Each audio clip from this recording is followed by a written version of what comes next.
You're watching WRKM Channel 22, number one in the region.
Good evening, or in this case, for me, afternoon.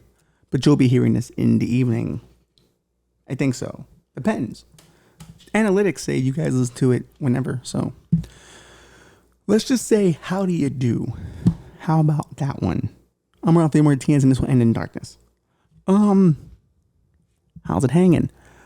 No, not an audio episode this week, but an at-home episode.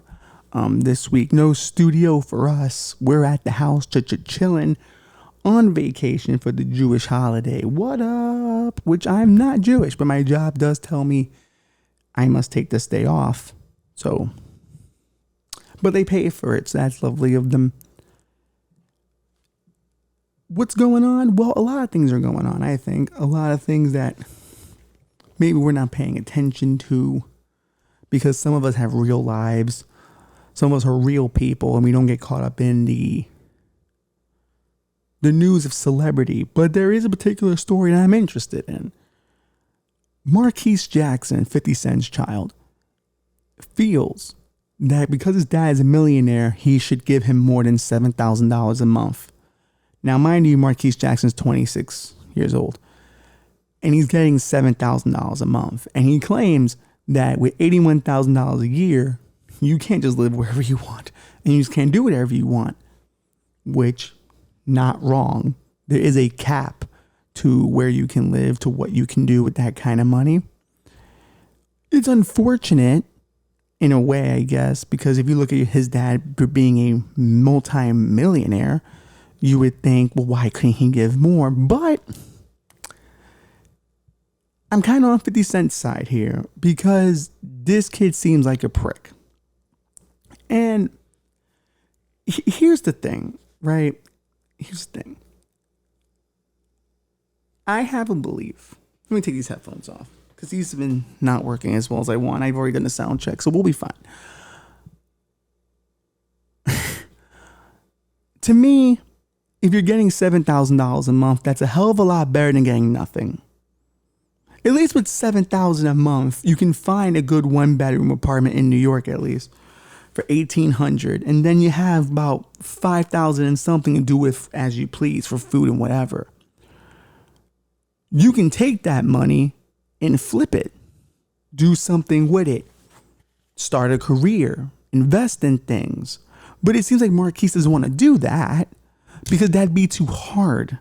And like a majority of people of his generation, he wants it handed to him.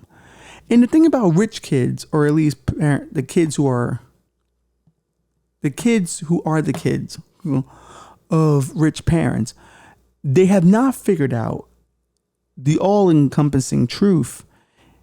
You are a product, not a child anymore. For rich people, they now look at their children like real kids. They're more products. They're parts of legacies. They're the next generation and they hope to continue on their wealth. But it seems like 50 Cent's already given up on this kid, which, to be honest, this kid's kind of a prick. So I kind of get it. You do have to sometimes give up on your child, I think. Some children aren't worth redeeming. Some children aren't worth saving. Horrible, I know. But you have to be willing to walk away and go, hey, here's your monthly check. Goodbye. And that's what 50 Cent did. Kind of classy to still give him $7,000 a month, even though he's 26 years old. And arguably could probably figure out how to do his own fucking shit.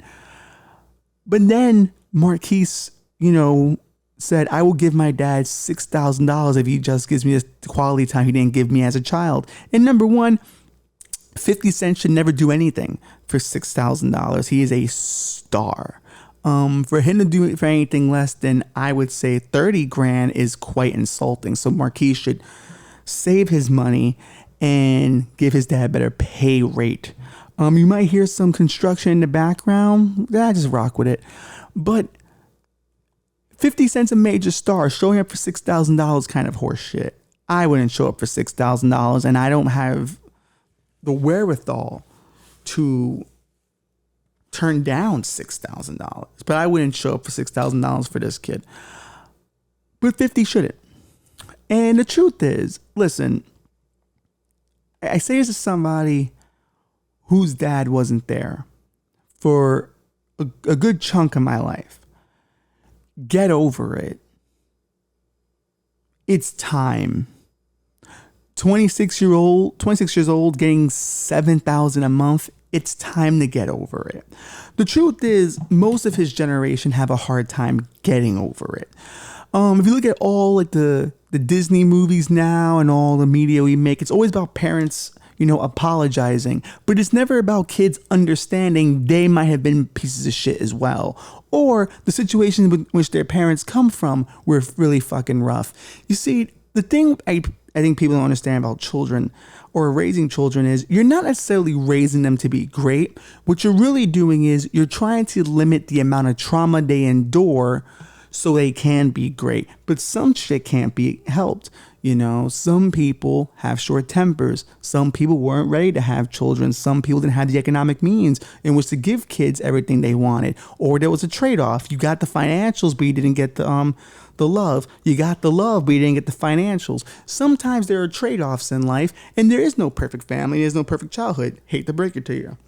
It doesn't happen that way. But too many of my generation and the generation after me seem to feel that they're owed some kind of apology, and you're not. We talked about it a little bit last week.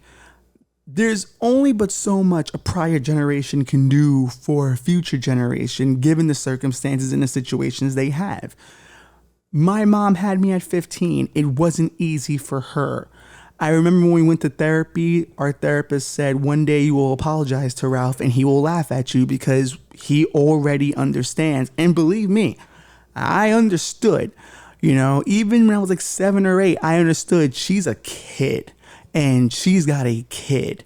And when you realize that, you start forgiving shit. When you look at your parents as people and not the institutions you wanted them to be, you start forgiving a lot of shit because you realize they're fucking people who also were probably manufactured by bad people. Not my mom. My grandma was pretty cool. My grandma had her moments, but my grandma's pretty dope. I had breakfast with her today. We went to IHOP. It was awesome. We talked about food all day. She's giving me some recipes because my grandma's awesome.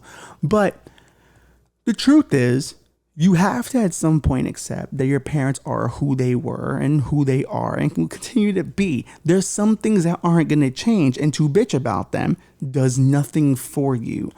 And in the case of Marquise, when you're getting $7,000 a fucking month, it's really time to shut the fuck up, because in essence, he's giving you money that, if anything, he never got. You see, his dad made a classic album called Get Rich or Die Trying. What does Marquise do? Jack shit. Can he hum a tune? Can he write some lyrics? Can he do anything? No. And I kind of feel bad for 50 because when talented people have talentless children, it's like, what happened to my sperm? Like, what did I fuck up? How could God have done this to me? But I feel like it's a little trick God does. It's like, hey, I will give you just enough to crawl out of squalor and you can be king. But your kid, he's not going to be able to do it.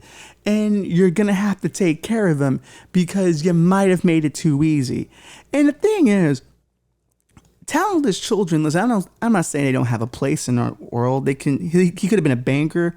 You know, he could have been like a guy who works at H&R Block. Marquise could have found another thing to do other than be 50 Cent's son, but he opted not to, which I think is a very, very ballsy move. Kudos to him for that, but it hasn't worked out. Now, has it? Because he's still not getting what he deems enough money. Do you know what you can do with $7,000? You can do quite a bit, $7,000 a month. You can start selling things on Etsy. You can start a pyramid scheme where you sell products that help people lose their hair. You know, you can start a cult if you wanted to. Go low level, buy a small church, get really good at your, preaching. Bam, now you're getting a little bit of a congregation. You know what I mean? That's what you do. And then hopefully someday, maybe you'll get into hip hop and you'll make some music. And now you're making music and everyone thinks you're a creative genius. And then, you kind of snap and you start saying wild anti-Semitic shit. And people just go, man, but he makes really good music and his sneakers are really fucking cool. And then you go on Tucker Carlson and Tucker Carlson's like really into you and saying, we're going to talk about the unvarnished version of this guy, but then still cuts out the anti-Semitic shit. And then people just make excuses for you because, hey, no matter how bad his bipolar is, he makes really good music. And we cannot forget that, even though more than likely Kim Kardashian probably suffered shit we'll never fucking know because the music and the sneakers are so fucking cool. That's who Marquise Jackson could be with his $7,000 a month, but he chooses not to be. At least that's an experience. Hate to bring that word back from 2 episodes ago, but at least that would be doing something. But the truth is, maybe it's not the truth. Maybe it's my opinion on it, but I often feel that when I look at prior generations and what they went through and how they were able to overcome circumstances, you have to be willing to risk it for the biscuit. Sacrifice. Really looking in the mirror and going, what am I providing to a situation? Am I making my situation any better? Who's responsible for the situations I am in? Is it me? Did I not push forward when I should have? Did I talk myself out of things? Did I keep myself stagnant? Am I a victim of my own choices? Marquise isn't asking those questions. And most people don't ask those questions anymore because we still want someone to blame. But the problem is, and to revisit something we've been saying since episode 1, it's a work, brother. None of it's real. The institutions aren't real. Relationships on title aren't real. I often talk about being an optimistic nihilist, and when you've accepted optimistic nihilism, what you realize is it's not the universe that's meaningless. You are giving meaning to the universe. You are giving meaning to your experience. So whether you had good parents, bad friends, good times, bad times, you are still giving meaning to your experience. Racer X said it in the Speed Racer movie. It's not about whether the world changes. It's about whether you let the world change you. Deep fucking concept for that fucking movie, but they were doing a whole lot of shit in that fucking movie. But the truth is, at least I keep saying that. I hate that I keep saying the truth is, because it's really just my opinion of how I view things. At least my truth would dictate us. That you have to take ownership of the shit you go through. It cannot be just everyone else.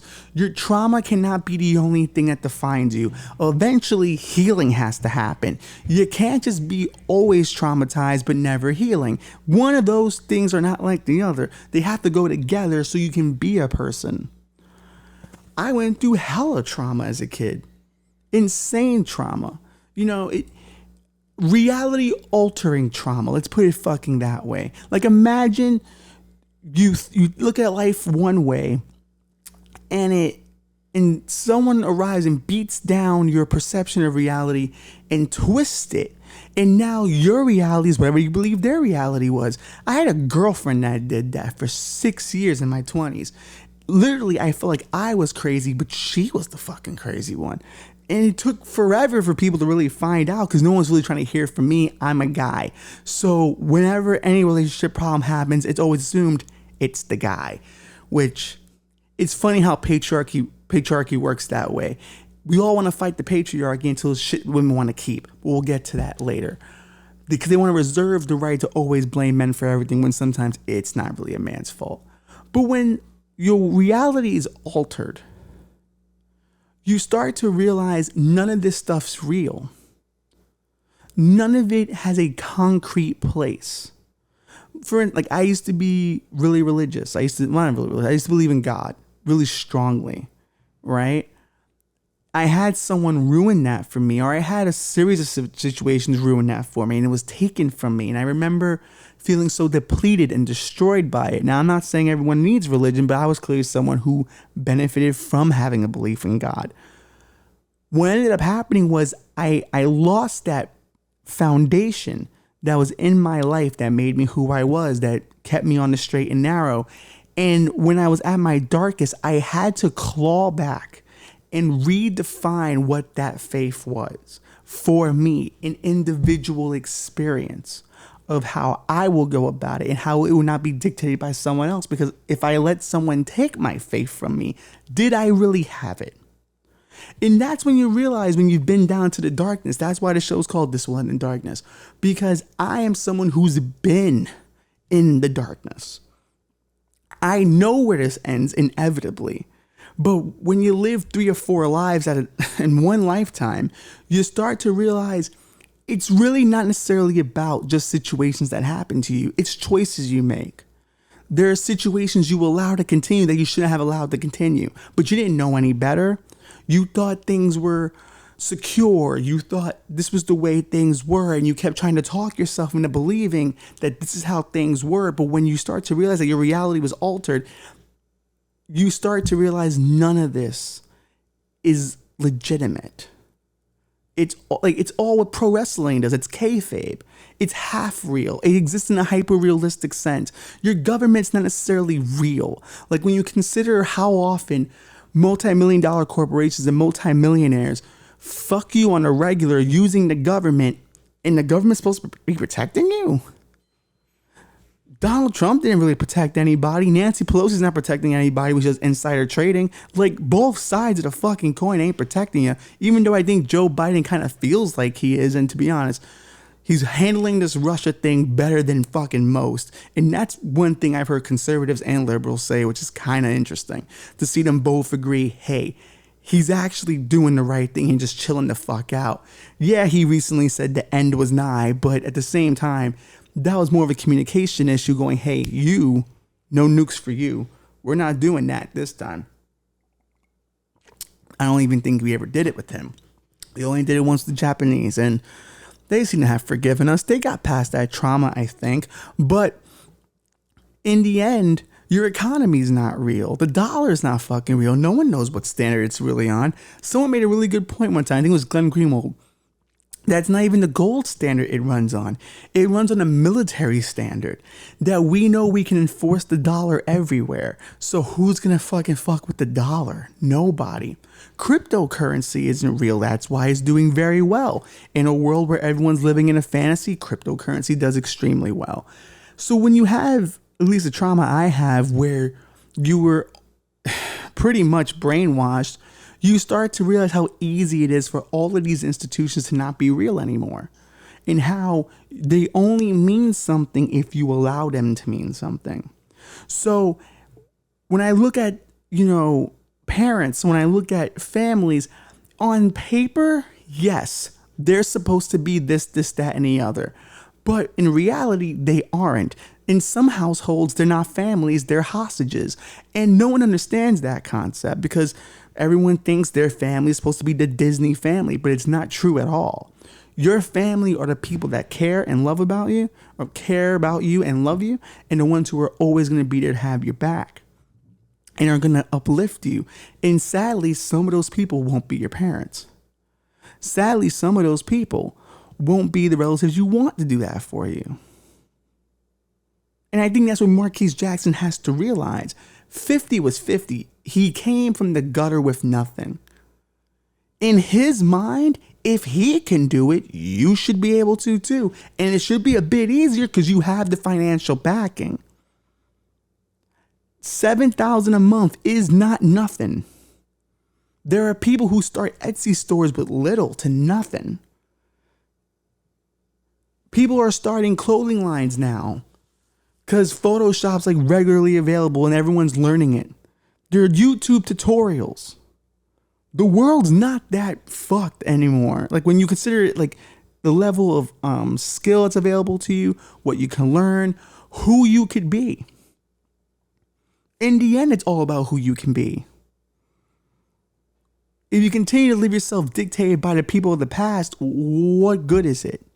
You don't have a future. You don't have a present. You're in the past. That's not that deep of a concept either. That's just reality of it. So when I see people dictated by their past, I pity them because you've allowed it to win.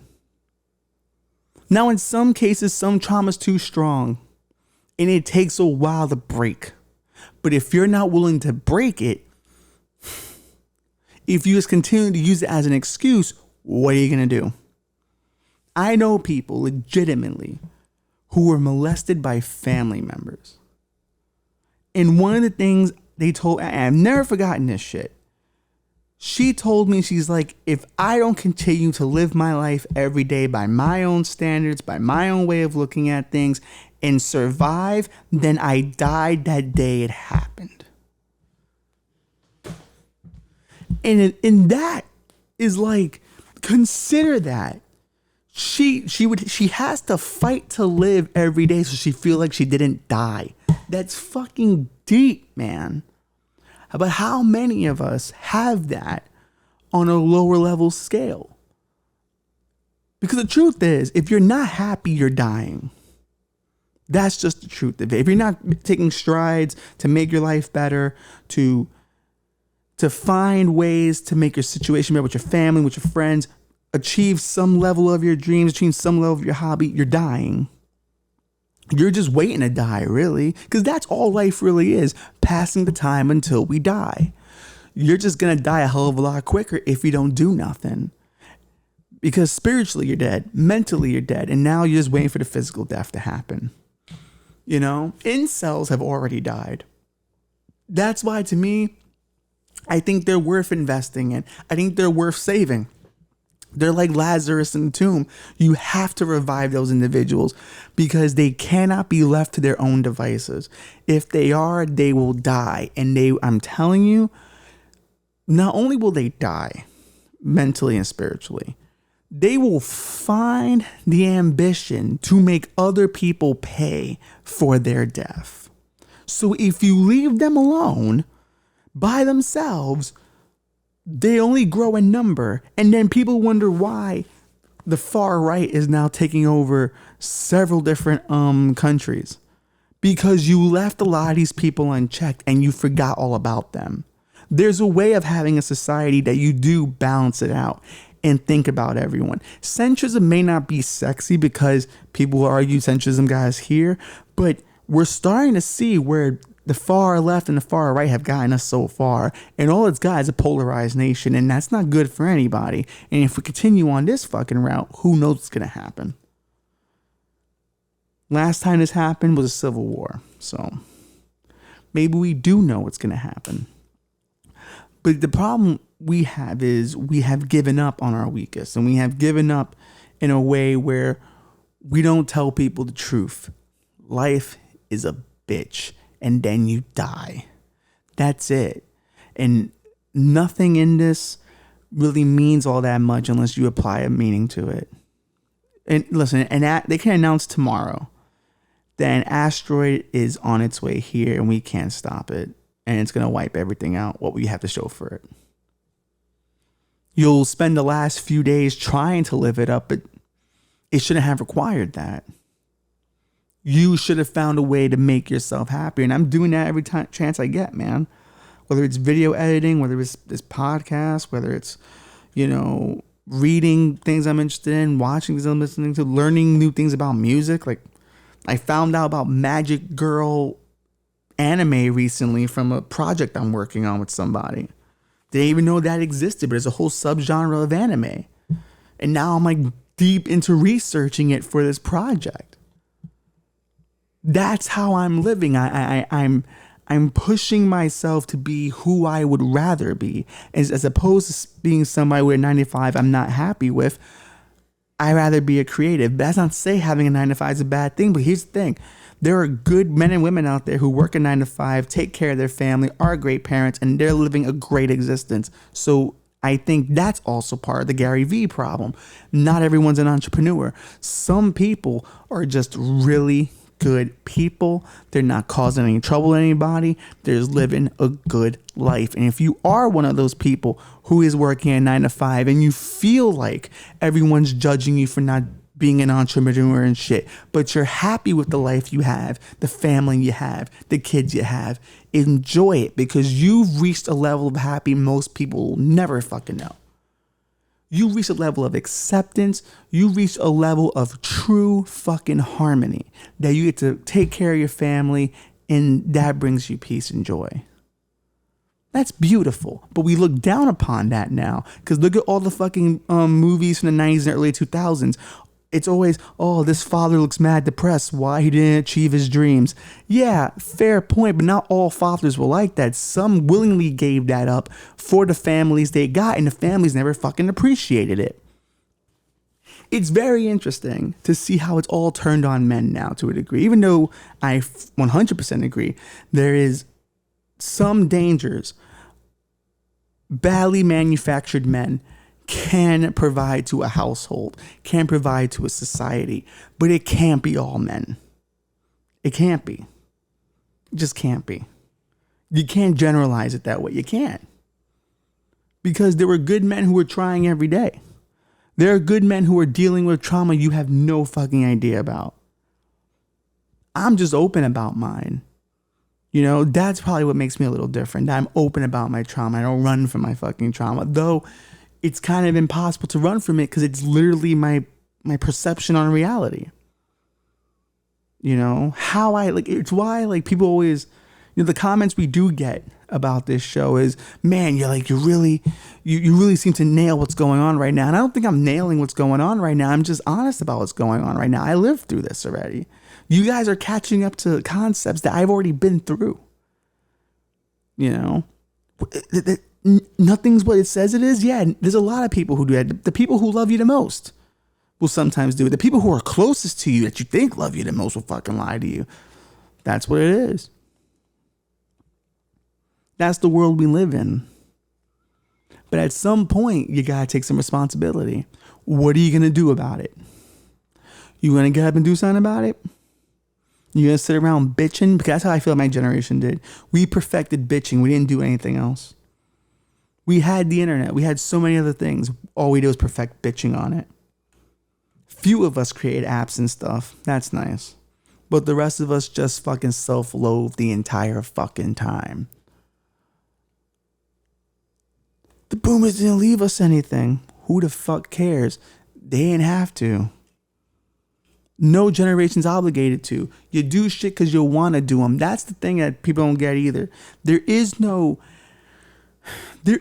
nature in which human beings feel the need to pass on to the next generation. There isn't, because animals don't even fucking do it, really. Do evolution they can, but it's not because they want to. It's genetically and scientifically happening without them even knowing it, because they're not even conscious of it. The lions do not care about the gazelles. The lions do not even care about fellow lions.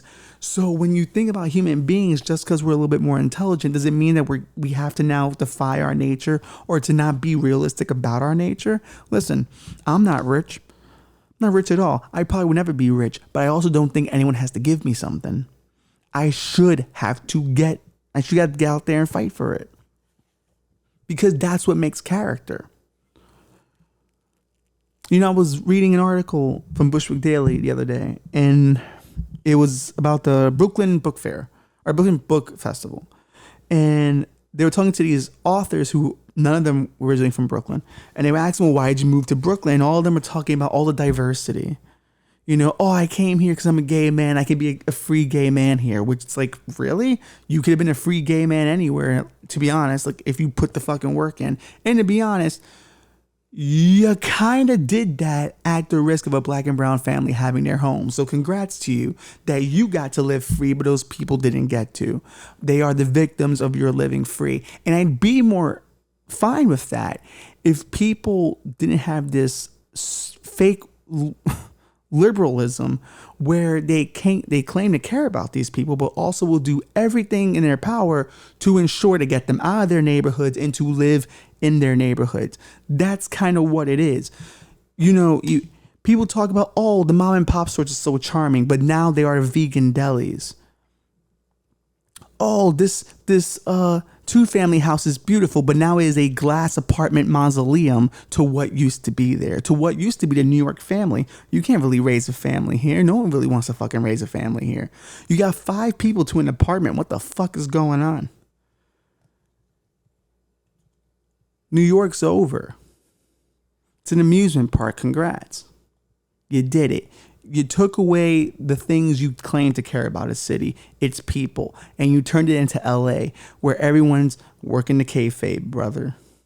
But once again, as a New Yorker, I say it, to a lot of other people, is this really my New York? Was New York ever mine? Probably not. It was probably another thing I was deluding myself on, another fake thing I was believing in. That if I lived here, I was from here and it mattered to me and it was my home, but it never really was my home. It was the real estate owner's home, and they now own the houses and now they make us eternal renters. There is no anything other than what you believe. Home could be anywhere.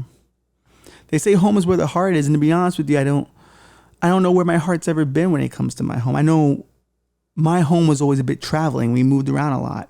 So I guess my home was really just being near my mom and being near my brother. When I was with them, wherever we were, that was home. But that's the thing about it. It's an institution. You realize it's not real. It's made up of flawed people and flawed concepts that do not apply to every situation. Life is a case-by-case basis. It's something we don't want to hear. It's something we don't want to deal with, but it is a case-by-case basis. Maybe Marquise Jackson didn't understand that life's a case-by-case basis. You grew up on second base, maybe not third base because your dad wasn't really there, or according to him, we don't know. 50 hasn't really talked about it, but you grew up on second base. Now you're getting $7,000 a month. You make double what I make in a year for not doing jack shit, and you're bitching. Man, I would do fucking children. But that's the way it is now. Everyone feels like because of their past, they're entitled to something. All the boo-hoos and all the fucking tears. Hey, let me tell you something. I grew up in a time where if you couldn't get yours, if you weren't getting yours from work, you went out and got yours. I knew dudes who lost their life getting theirs. I knew dudes who would put the work in and still get nowhere, and only to have families that didn't appreciate them, only to have like their family look at them like they're a fucking loser, even though they're working 2 jobs to keep the fucking lights on so they could have a good fucking time, because he didn't get to enjoy any of it. Life is not guaranteed. Success is not guaranteed. Cost of living is not guaranteed. Life is football on concrete. It always has been since we were cavemen till now. You learn to accept that shit. I never really talk about the street stuff I witnessed as a kid. I never really talk about the street people I knew, but I learned everything I needed to know about life from the streets. You think to yourself, oh, but it has to be a better way. There is no better way. There isn't. Because if you make it too easy, then no one fucking wants to work. No one wants to fucking give more. You don't get innovation, really. If everyone's an artist, who's working the railways? Who's driving the buses? Not everyone can be one. And we treat trade jobs and we treat everyday people jobs as if they're somehow beneath us when they are the core of our society. I have more respect for the average electrician than I do for any celebrity, because that dude can do something that none of them can, and they need him because they would never be able to do it themselves, except for if you're Jeremy Renner. Jeremy Renner spends a lot of his time not making movies, but flipping houses. So I respect to him, and he actually gets in on the ground floor and doing things. That's what I respect about Jeremy Renner. But the institutions have always been a bit fake. They all are. Another institution that's kind of fake, marriage. You know, I was talking to a guy, he's engaged to my friend, and, you know, they just recently put their pictures up, I think about 2 weeks ago. And I was talking to him about it. I told him, hey, I know you don't know me very well. We only met twice, but congratulations, dude. That's kind of cool. And he's like, yeah. He's like, it's cool. And he kind of sounded a little like sad about it. And I was like, so I didn't try to poke and prod. You know what I mean? Like, I was like, all right, maybe there's a situation going on. Like, maybe this had to happen for a reason. But I was talking to him about it. And I was like, hey, man, are you like enjoying the process? Like, what's going on? And he's like, she made me like do this like engagement photo shoot. And I just felt like it was just too much. And I was like, no, I agree with you. It is too much. It's stupid. It's utterly dumb to do an engagement photo shoot, you know? And then he's like, yeah. And he's like, then her parents are like putting together this, you know, engagement party at this, you know, restaurant. And I was like, why? I told him, like, what are we celebrating? I told him, you just asked the question. That's it. You know, far too often we celebrate the beginning of things. We don't really, see, to me, an engagement is not something to celebrate, really. It's more like, hey, good job. You guys are considering doing something. I have watched engagements fall apart before the wedding even got there. So when you talk to me about engagement, I'm kind of like, oh, that's cool. That's nice. Like, you did that. That's cute. Let me know when the wedding is. You know, men are conditioned to put down $5,000, $6,000 on a ring that's not even the most important ring in the whole goddamn ceremony. So if anything, you put a down payment on a wedding you're not even sure is going to happen. So from jump, men are already investing in a hole. We're operating in negative dollars because we have spent $6,000 on something that just might not happen. And considering statistics of marriage and divorce rates, it might be the worst $6,000 of his entire life.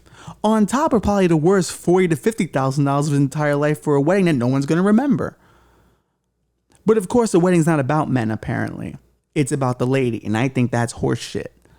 I think if I put down a substantial amount of money for a ring that's not even the most important ring, some of that's going to be about me. Just a tad. But see, once again, they'll fight the patriarchy until it's shit they want to keep, because that's a very patriarchal horseshit maneuver. Why is the wedding just about her? That doesn't seem really feminist to me. But what can you do? It's not really equal, you know? Should a man not have equal say in his own wedding? And we've been conditioned as men to not even care about the wedding because it's about her. And I'm starting a revolution on that now. Men, the wedding is about you too. Start getting yours. Start asking for shit. Start telling her who can't come to the wedding. You're going to piss her off later on anyway. Start now. Yeah, that person's kind of a bitch. I don't want her at my wedding. Nah, we're good. She don't gotta be there. You want to have this wedding or not? Damn right. Because should you not be happy? Should the man not be happy on his own wedding day? All that money spent on videos and photos you don't even look at.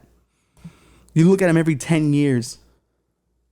I know people who spent about, what, 40K on a wedding and all they got was a divorce. A wedding dress in a box. Congrats. That's why I fuck with the recommitment ceremony as old people do. Because that's real shit. That you're really celebrating 20 years of history right there. 20 years of a commitment. Celebrating the start. See, that's kind of the problem with us as well. We always want to celebrate the start. We never want to celebrate the long-term commitment. We never want to celebrate consistency because consistency is boring. It's not interesting. It's always the fresh start. Ooh, the beginning of our life together. Yeah, the beginning of your life together really is after you're married and you're on that Saturday night where there's nothing going on and you're both sitting on your couch, you're both on your phone and you're fucking bored. that's when marriage begins. Because you start realizing, can I be bored with this person? Will this person shut the fuck up so I can enjoy daydreaming? That, my friend, is where marriage really starts. Start getting bored with your partner now. Find out if they can shut the fuck up for 30 minutes and let you have a daydream. If they can't, I don't know what to tell you. Don't tell you. But we often celebrate these things that don't matter. To me, listen, weddings, I used to be a huge wedding guy, oddly enough. Like, I was like so into it. And I always said I would have a big one. But then I realized, no, because the truth of the fact is, most people don't fucking remember them. They don't remember them until you get divorced. No one really remembers. When people go, oh yeah, I went to that wedding, it was good. But no one has any details about it. They just know it was good. It seemed fun. I had fun. Did the couple have fun? Probably not. They were running around having to do shit. I'm determined to have fun at my wedding. Determined. I'm going to enjoy my fucking day when it happens. Tell you that fucking much. I am not interested in shit I'm not interested in. I'm just not doing it. Can we get a picture? Hey, we'll get it, bruh. I'm in the middle of having some fun. We'll get to it. How about you go take pictures of some other shit? I'm having a good time with the boys. We're celebrating that I did it. I'm hanging out with my in-laws getting drunk. We'll get the pictures. And that's the thing about it. Like, you put all that money on the engagement ring, but not the equal amount of money on the wedding ring. That's the more important ring. If anything, I think the engagement ring should look like shit. It should be a terrible ring. So you can test that person how much they love you based on will they show that ring to people. Get them the shittiest ring imaginable and see if she shows it to people. And if she does, that means she loves you. That's my theory. If you get her a really nice ring, of course she's going to fucking marry you. It's a really nice ring. Women do not like getting accessories and outfits they do not wear. They have to wear it. Even if midway through the engagement she realizes she doesn't want to be married to you, she will marry you just so she can have the ring dress combo and then get divorced to you later. That's how women treat fashion, at least from my personal experience. But that's what you should do. Test her. Get her like a real shit ass ring. The smallest diamond imaginable. Something that's not even considered a fucking diamond, how small it is. It's a pebble. It's just nothing. A nub. And see if she shows that shit off. And if she shows it off, that's a real one. That's a real one. My opinion. Could be wrong. There are probably married couples listening to this podcast now going, you fucking serious? Yes, I am. Highly serious, kinda. But give it a shot. See what happens. But I never understood any of it. To me, I don't want to do an engagement photo shoot. Like, I feel like that's all of this like shit. Like the engagement photo shoots, the engagement dinners, bachelorettes, bachelor parties, fucking all of it. It just feels like vanity. And I don't know, like if you're getting married in a church, didn't God hate vanity? It is the devil's favorite sin, according to Al Pacino. So it just feels wrong. It feels like it's not about what it's supposed to be about. But it's because we have taken that institution and flipped it, or taken that event and flipped it into what will people say about our wedding years from now, as opposed to did we enjoy ourselves? And I refuse to live like that. I won't. I realized that recently. I will not live like that. When my time comes, it's going to be about me and the person I'm marrying, my girlfriend. It will be about us. Fuck everyone else. Everyone else be damned. They don't got to show up.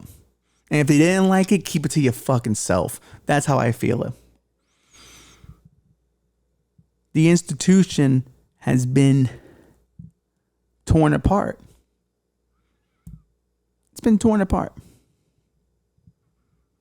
It's no longer fun. I never met a guy that ever told me he had fun at his wedding. And that's sad. Because, at the end of the day, he bought the most expensive part. And then it's expected, because let's keep it a buck, if a man's not a provider these days, he's seen as less of a man still. I don't care how 21st century we are now, he is still seen as less of a man. And he still has to work his ass to the bone to be the main provider, because if he's not, women will have something to say about it. He has to bust his ass to be the rock of a household, but the wedding wasn't about him. Then what is about him? What part ever gets to be about him? The kid's not even about him, really. They take that from men too. Father's Day is about him. And Father's Day sucks because fathers don't get good gifts. Because truthfully, fathers don't really want anything.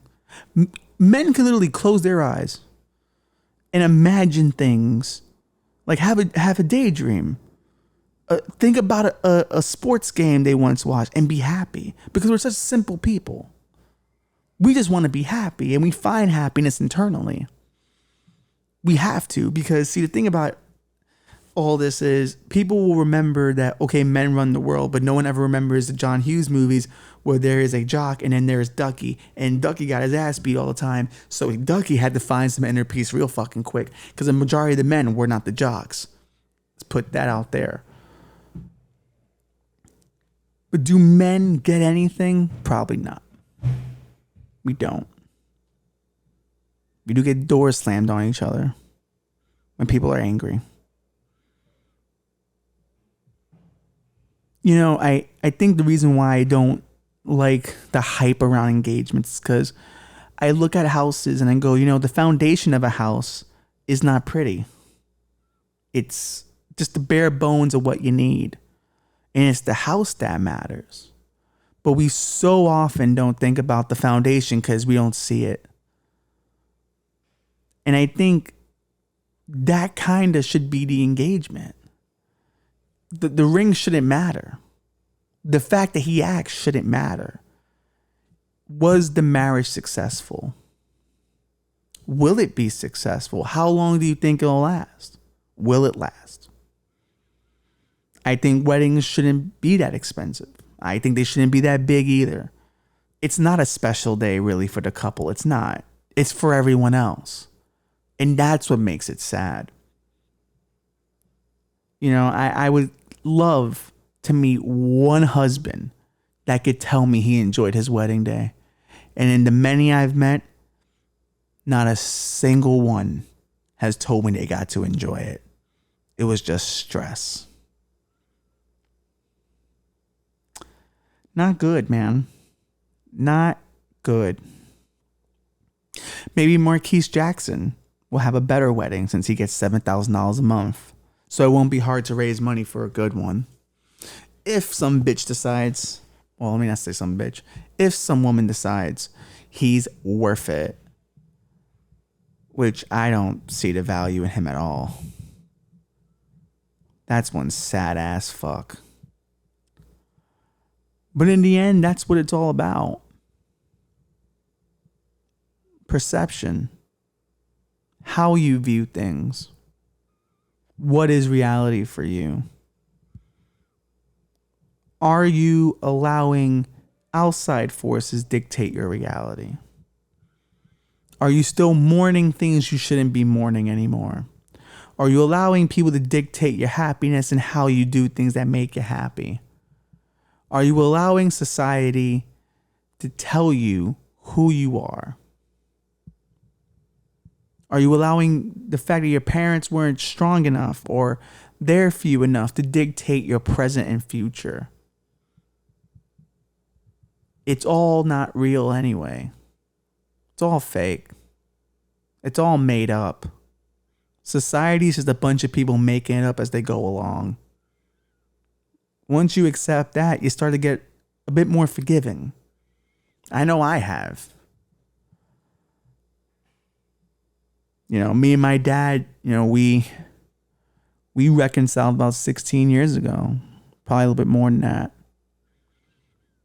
And I stopped judging him as who I wanted him to be. And I accepted him as who he was. And from there, I decided what my relationship would be with him based on what that was, based on the reality of it and my perception of it.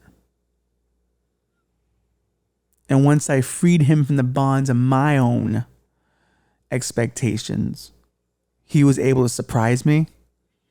He was able to give me the love he was capable of. And that's what Marquise Jackson needs to do. You gotta let the man go. Because if you don't, you'll never get him back. You gotta stop letting people tell you how you should be doing things, because then you won't enjoy what you're doing. Weddings be damned. Be damned. Have a small one. Hang out with your friends. Only have the close people, because guess what? They're the only ones that are going to be there for you. And truthfully speaking, the wedding should be about you guys. But guess what? You know, because guess what? Because in the darkness of it all, it's just you two. No one else. Nobody else. Not the 13th cousin you invited who shitted all over the wedding's menu. They're not going to be there. They're not even appreciating they were at the fucking wedding. So don't spend your money on engagement shoots like a loser. Don't have engagement parties. Bachelorettes and bachelor parties be fucking damned. Get rid of those too. Just get fucking married. Do not burden us with your fucking wedding. Just fucking get married. That's it. Now, I didn't tell that guy that I spoke to. I wish I did. But to be honest, it wouldn't have mattered anyway. Because the day's not about him, according to him. Damn shame. If you are a married couple out there who just heard this rant, may I suggest you have a recommitment ceremony, because that's pretty great. And if you are still married and happily married over the course of a few years, you deserve that, because that's the real test. And you passed it. You have a functioning, working marriage. And you deserve the applause because you put the work in. Not like these young fucks who are celebrating the bare minimum and celebrating just getting started. Because more often than not, when you throw big parties, have photo shoots, I don't know why I'm fucking JFK now, but when you do all that shit in the beginning, more often than not, you end up like that drill, cutting apart wood. I don't know. I tried to work the construction noise in. Terrible move. But in the end, you know, you don't know for sure. You don't know for sure if you'll make it to the aisle. You don't know for sure if you'll have a successful marriage. So spare yourself the embarrassment and just keep it low key. Keep it low key and do what matters for you and the person you're in love with. And if you're dealing with past trauma, know that there is no one there to save you. There isn't. Your family can only do but so much. Your friends can only do but so much. You have to save you. It has to be you.